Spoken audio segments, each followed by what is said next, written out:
मेरे प्यारे बच्चे, कभी अपने आप को चार दीवारों के अंदर कैद कर मत रखना, क्योंकि जिस तरह ये ऋतु बदलते हैं उनमें कभी तुम्हें गर्मी, कभी बारिश और कभी ठंड महसूस होती है।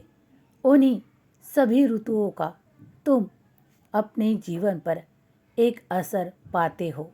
उसी तरह अगर तुम घर में ही रहना पसंद करते हो तो बाहरी दुनिया में निकलते ही तुम्हें कई मुसीबतों का सामना करना पड़ेगा, ऐसा तुम्हारे मन को लगता है।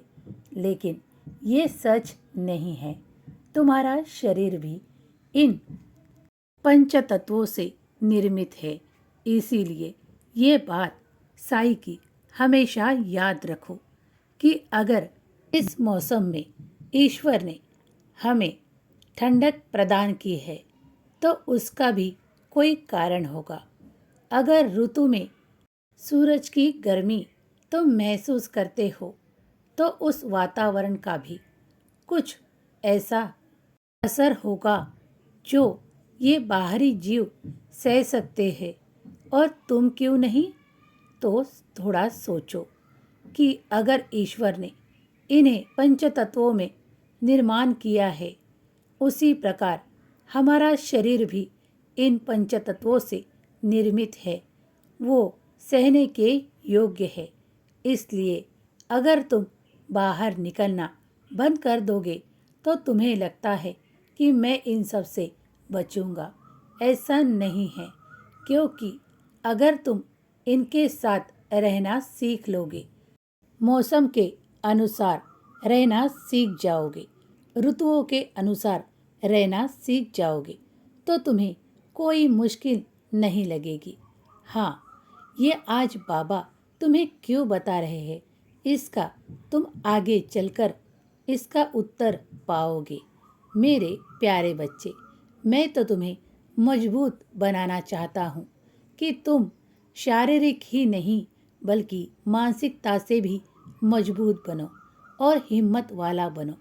कोई भी छोटी से छोटी बात से डरकर अगर तुम पीछे हटकर बैठ जाओगे तो आगे कैसे बढ़ पाओगे? हाँ, तुम्हें लग रहा होगा कि बाबा तो आज थोड़ी अलग ही बातें कर रहे हैं, लेकिन ये भी तुम्हारे बहुत ही काम आएगी, क्योंकि तुम तो पंचतत्व से निर्मित हो ना, तो तुम्हें इनका भी स्वीकार करना होगा। इनसे बचाव के लिए तुम जो प्रयोग करते हो वो तो अच्छी बात है, लेकिन इनसे घुल मिलकर भी रहा करो।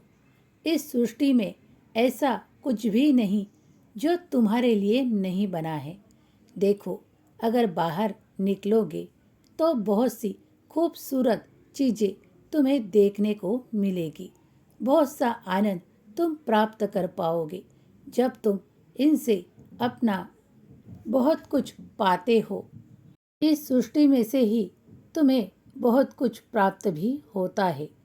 इसीलिए तुम्हें इनसे सामंजस्य बिठाना होगा और तुम देखोगे कई खुशियाँ तुम इनसे पाओगे। उसी तरह अलग अलग ऋतुओं में तुम्हारे लिए ईश्वर निर्मित कुछ सब्जियाँ, कुछ फलों का सेवन भी करना बहुत हितकारी होता है। हाँ, इसी को तुम कभी कभी नज़रअंदाज कर देते हो और इसी से तुम्हारे तबीयत पर भी असर पड़ता है। इसीलिए आज तुमसे बाबा ये कह रहे हैं कि जिस तरह तुम्हारा ऋतु होता है उसी तरह ईश्वर निर्मित फल, फूल, सब्जियां बनती है।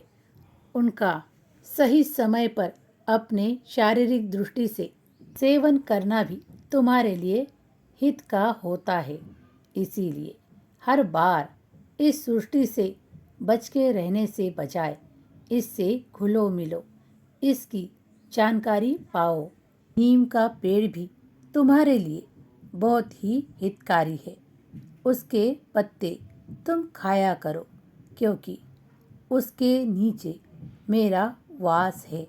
और तुम देखोगे जो भी कोई साई का नाम लेकर नीम की पत्तियों को ग्रहण करेगा, उसको भी बहुत से शारीरिक फायदे मिलेंगे। बच्चों, हमेशा याद रखो, अच्छी बातें सीखने में पीछे मत रहो, आगे बढ़ते रहो, खुश रहो, तुम्हारा कल्याण होगा।